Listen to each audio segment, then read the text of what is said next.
মেয়েরা দ্বিতীয়বার বিয়ে করলে তাদেরকে মেরে ফেলছে একজন সাইকো কিলার। দ্বিতীয়বার বিয়ে করাটা কি অন্যায়, নাকি এর পেছনে কোনো কারণ লুকিয়ে আছে? খনিকে ধরবার জন্য কাজে লেগে পড়ে এসআই চিত্রা বাসু ও তার পুরো টিম।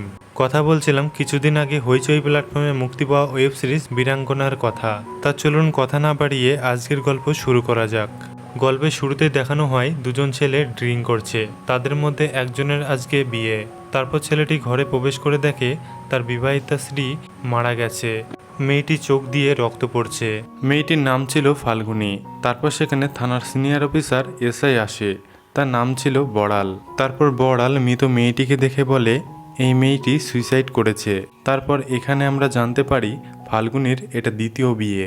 বড়াল তখন বলে এই মেয়েটি সেকেন্ড বিয়ে করেছে, তাই অপরাধ অপমান সহ্য করতে না পেরে বিষ পান করে মারা গেছে। তারপর আমাদের গল্পের মেন ক্যারেক্টার এসআই চিত্রা বাসুকে দেখতে পাই। চিত্রা তখন বলে এটা সুইসাইড কেস হতে পারে না। বড়াল তখন চিত্রার উপর রেগে যায়। বড়াল চিত্রাকে খুব একটা সহ্য করতে পারতো না। বড়াল চিত্রাকে সব সময় সবার সামনে ছোট করত। এমনকি বড়াল এই কেসের ব্যাপারে চিত্রাকে কোনো কথাই বলতে দেয় না। চিত্রার শ্বশুরবাড়ির লোকেরা চিত্রাকে অনেক ভালোবাসতো। এমনকি চিত্রার হাজবেন্ড চিত্রাকে সব বিষয়ে সাপোর্ট করত। তারপর আমাদের চিরায়ু নামে একজন ছেলেকে দেখানো হয়। সে একটি বাড়িতে ভাড়া থাকে। বাড়িওয়ালা তখন চিরায়ুকে ডাকে, কারণ সে এখনো দোকান খুলেনি। চিরায়ু তখন বাড়িওয়ালাকে বলে কাল রাতে ঘুমোতে লেট হয়েছে তো, তাই সকালে উঠতে দেরি হলো। চিরায়ুর একটি ফুলের দোকান আছে, সে ফুলের বিজনেস করে। তারপর এদিকে থানায় চিত্রা এলে বড়াল চিত্রাকে ডেকে বলে তোমাকে না কতবার বলেছি আমার মুখের ওপর কোনো কথা বলবে না। চিত্রা তখন বলে স্যার আমার মনে প্রশ্ন এসেছিল, আর এই কেসটি সুইসাইড হতে পারে না। দ্বিতীয়বার বিয়ে করাটা কি মেয়েদের অন্যায়? বড়াল তখন চিত্রাকে বলে সবাইকে তোমার মায়ের মতো নাকি? তোমার মা তোমার বাবাকে ছেড়ে চলে গিয়েছে। তোমার বাবা আর আমি একই থানায় কাজ করতাম। দেখেছিলাম তোমার বাবার মনের অবস্থা কেমন হয়েছিল। আর তুমি তোমার বাবার নাম ভাঙিয়ে চাকরি পেয়েছো, তাই এত বাতেলা করছো কেন?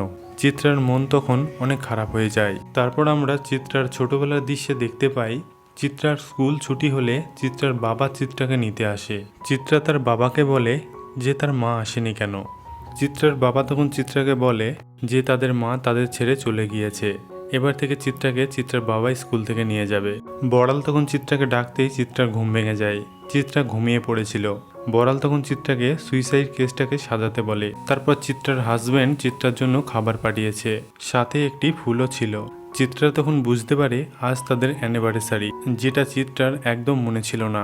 চিত্রা বাড়ি ফিরে চিত্রার বাড়ির সকলে বলে এই তোমার বাড়ি ফেরার সময় হলো, আজ না তোমাদের বিবাহবার্ষিকী। তারপর চিত্রা তার হাজবেন্ডকে সুইসাইড কেসের ব্যাপারে বলে, সাথে এটাও বলে যে বড়াল তাকে সব সময় ছোট করে। চিত্রার হাজবেন্ড তখন বলে যে বড়ালের কথায় তুমি কান দিও না, তুমি তোমার কাজ মন দিয়ে করো। চিত্রা তখন এই কেসটির ব্যাপারে বাড়ির সকলকে জানায়। ঠিক তখনই কাজের মেয়ে বলে এই একই ঘটনা 7 মাস আগে ঘটেছিল। ফুলশয্যা রাতে বউটি হঠাৎ মারা গেল। চিত্রার মনে তখন খটকা লাগে এবং কাজের মেয়েকে জিজ্ঞেস করে যে এই ঘটনা আগে কোথায় ঘটেছে। কাজের মেয়ে তখন বলে এই একই ঘটনা 7 মাস আগে বাসাপুরে ঘটেছিল। তার পরের দিন চিত্রা বাসাপুর থানায় আসে। মৃত মেয়েটির নাম ছিল তানিয়া বসু। থানার অফিসার চিত্রাকে এই কেসের ব্যাপারে কোনো ডিটেলস তো দেয় না, উল্টে বড়ালকে ফোন করে বলে দেয়। বড়াল তখন চিত্রাকে অনেক কথা শোনায় এবং সেখান থেকে চলে আসতে বলে। চিত্রা থানায় ফিরে এসে একজন সিনিয়র কনস্টেবলকে বলে ফাল্গুনি যেভাবে মারা গেছে ঠিক সেইভাবে তানিয়া মারা গেছে, আর এই কেসগুলো সুইসাইড হতে পারে না, এর পেছনে কোনো রহস্য লুকিয়ে আছে। চিত্রার মুখে এইসব কথা একজন পুলিশ শুনে ফেলে এবং সেই পুলিশ মিডিয়াকে জানিয়ে দেয়। তারপর এদিকে দেখি চিরায়ও একটি পুরনো বাড়িতে আসে। বাড়িটির নাম পিছু ডাক। তারপর পেপারে খবর আসে যে মেয়েগুলো মারা গেছে তারা কেউ সুইসাইড করেনি, তাদেরকে মার্ডার করা হয়েছে। খবরটি জানিয়েছেন এসআই চিত্রা বাসু। তারপর ডিএসপি স্যার চিত্রাকে ডাকে এবং বলে তুমি জানিয়েছো এই কেসগুলো সুইসাইড নয় মার্ডার, সব কিছু কি তোমার মতো চলবে? তোমাকে আমি সাসপেন্ড করলাম। চিত্রা তখন মন খারাপ করে বাবার কাছে আসে। চিত্রার একটি বোনও ছিল, তার একটি ছেলেও আছে। তারপর চিত্রার বাবা চিত্রাকে বলে তুই একদম ঘাবড়াবি না, জীবনে কত ঝড়ঝাপটা আসবে, তা বলে কি ঘাবড়ালে চলে? চিত্রা বাড়ি এসে চিত্রার হাজবেন্ড চিত্রাকে মন খারাপ করে বসে থাকতে দেখে চিত্রার হাজবেন্ড বলে চলো আজকে আমরা সিনেমা দেখতে যাই। তারপর বড়াল চিত্রার বাড়িতে আসে এবং চিত্রাকে বলে স্যার কোথায় নিয়ে যাবে, তুমি তাড়াতাড়ি চলো। চিত্রা তখন গাড়িতে ওঠে। ডিএসপি স্যার চিত্রাকে বলে, এই কেসের ব্যাপারে তোমার থিওরি কি? চিত্রা অফিসারকে জানাই যে মেয়েগুলো বিষ খেয়ে মারা গেছে তাদের মৃত্যু ফুলশয্যা রাতেই হচ্ছে এবং মেয়েগুলোর দ্বিতীয় বিয়ে হয়েছে এবং তাদের সন্তানও আছে। অফিসার তখন চিত্রাকে বলে, তোমার কথা অনুযায়ী এই ঘটনা আবার ঘটতে পারে? চিত্রা তখন বলে, হ্যাঁ স্যার, এই ঘটনা আবার ঘটতে পারে। অফিসার তখন চিত্রাকে একটি বিয়ে বাড়িতে নিয়ে আসে। অফিসার বলে, আরও একটি মেয়ে ফুলশয্যা রাতে মারা গেছে। এখানে আমরা জানতে পারি মেয়েটির নাম স্নেহা। তারপর মেয়েটি কিভাবে মারা গিয়েছিল সেটি দেখানো হয়। এদিকে চিরায়ও জলের মধ্যে ডুবে ফিল করে। তাহলে কি এই খুনের পেছনে চিরায়ের হাত আছে? তারপর আমরা চিরয়ের অতীতের কিছু দৃশ্য দেখতে পাই, যেখানে দেখি চিরয়ের মা তাদেরকে ছেড়ে চলে যাচ্ছে। চিরয়ের বাবা চিরয়ের মাকে অনেক আটকানোর চেষ্টা করলেও কোনো লাভ হয় না। চিরয়ের মা বাড়ি ছেড়ে চলে যায়। চিরয়ের একটি দাদা ছিল, চিরয়কে অনেক ভালোবাসতো। তারপর সিন চলে আসে বর্তমানে এবং চিরায়ও একটি বিয়ে বাড়িতে ফুলের ডেকোরেশনে আসে। সেখানে যে মেয়েটির বিয়ে হচ্ছে তার মেয়ে এসে বলে, মা, তোমার বিয়ে হয়ে গেলে তুমি আমাকে আগের মতো ভালোবাসবে তো? তার মা বলে, আমি তোমাকে সারা জীবন ভালোবাসবো। আর এই কথাটাই চিরায়ও শুনে ফেলে। চিরায়ও তখন বুঝে যায় এই মেয়েটিও দ্বিতীয় বিয়ে করছে। তারপর এদিকে ডিএসপি অফিসার 3 জন স্পেশাল পুলিশকে এই কেসের তদন্ত করতে বলে। 3 জনের মধ্যে একজনের নাম ছিল আইপিএস অফিসার ধীরাজ এবং গৌতম এবং আরুল। ডিএসপি অফিসার বলে, এই কেসের তদন্তের জন্য তোমাদের টিমে আরও একজনকে দিচ্ছি, এসআই চিত্রা বাসু। সে একমাত্র মনে করে এই কেসগুলো সুইসাইড নয়, মার্ডার।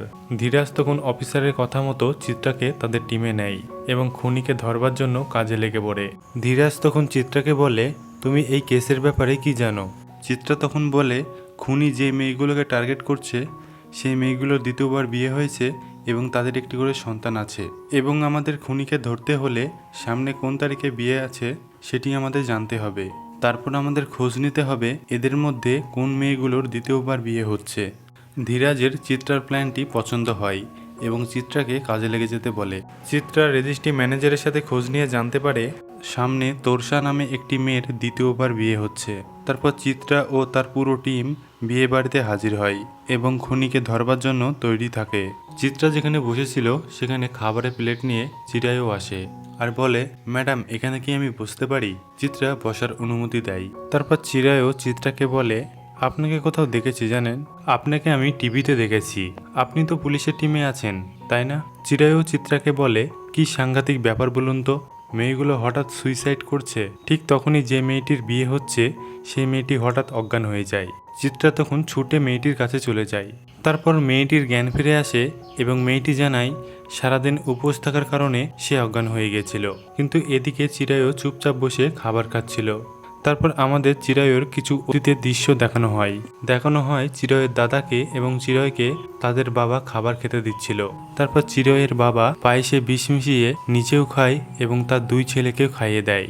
কিন্তু ভাগ্যক্রমে চিরয় বেঁচে গেলেও চিরয়ের বাবা এবং দাদা মারা যায়। তারপর চিরয় মনে মনে প্রতিজ্ঞা নেয় যে মেয়েগুলো স্বামী সন্তানের কথা না ভেবে দ্বিতীয়বার বিয়ে করবে তাদেরকে চিরয়ও মেরে ফেলবে। তারপর এদিকে চিত্রা এসিবির কথা মতো বাসাপুর থানায় আসে তানিয়ার কেসের রিপোর্ট আনতে।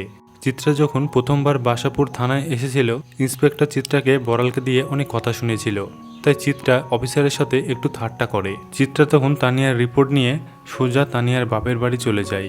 চিত্রা তানিয়ার বাবাকে প্রশ্ন করে যে তানিয়ার এক্স হাজব্যান্ড যোগাযোগ করে কিনা। তানিয়ার বাবা জানায়, ও একটি মাতাল, ওকে আমরা কোর্টের অর্ডার নিয়ে আটকিয়েছি। তানিয়ার বাবা জানায় তানিয়া একটি অনাথ আশ্রমে চাকরি করত। তারপর সেখানে তানিয়ার মেয়ে তিস্তা আসে। চিত্রা তিস্তাকে জিজ্ঞেস করে সেদিনকে কি ঘটেছিল। তিস্তা সব ঘটনা চিত্রাকে খুলে বলে। চিত্রা তখন বলে, আরও কিছু যদি তোমার মনে পড়ে তাহলে আমাকে জানাবে, আমার নাম্বার তোমার দাদুর কাছে দেওয়া আছে। চিত্রা তখন অনাথ আশ্রমে ফোন করে এবং ফোনটি সেখানকার এক স্টাফ ধরে এবং চিত্রা বলে, আমি অনাথ আশ্রমের ম্যানেজারের সাথে কথা বলতে চাই। সেখানকার কর্মচারী জানায়, ম্যানেজার তো এখন নেই, আপনি বিকেলে ফোন করুন। চিত্রা তখন তানিয়ার এক্স হাজব্যান্ডের বাড়িতে আসে। তানিয়ার এক্স হাজব্যান্ডের নাম ছিল বিক্রম বিশ্বাস। চিত্রা বিক্রমকে প্রশ্ন করে যে তানিয়ার দ্বিতীয় বিয়ের সময় সে কোথায় ছিল। বিক্রম বলে, সেদিনকে আমি বেঁচেই ছিলাম। তানিয়া যদি বিষ না খেত তাহলে আমি ওকে মেরে দিতাম। বিক্রম মদ্যপান অবস্থায় ছিল এবং বিক্রম তানিয়ার ব্যাপারে অনেক আজে বাজে কথা বলতে থাকে। চিত্রা তখন বিক্রমের মেন পয়েন্টে চেপে বলে, তানিয়ার কাছ থেকে তুই ক্ষমা চা। বিক্রম তখন তানিয়ার কাছে ক্ষমা চায় এবং চিত্রা বিক্রমকে ভয় দেখিয়ে সেখান থেকে চলে যায়। তারপর রাতে অনাথ আশ্রম থেকে ফোন আসে চিত্রার কাছে। সেখানকার ম্যানেজার চিত্রাকে বলে তানিয়া খুব ভালো মেয়ে ছিল, একটি ছেলে ছিল, তানিয়া ওকে ভাইয়ের মতো ভালোবাসতো। চিত্রা তখন ছেলেটির নাম ঠিকানা পাঠাতে বলে। তারপর আমরা আবারও একটি খ্রিস্টান ধর্মের বিয়েতে দেখি আবারও একই ঘটনা ঘটে। মেয়েটির নাম মারিয়া। মেয়েটি দ্বিতীয় বিয়ে করছিল, তখনই মেয়েটি হঠাৎ মারা যায়, আর সেখানেই প্রেজেন্ট ছিল চিরায়ও। সিরিজের বাকি এপিসোডগুলো খুব তাড়াতাড়ি আমাদের চ্যানেলে নিয়ে আসছি, ততক্ষণ আমাদের চ্যানেলটি অবশ্যই সাবস্ক্রাইব করুন।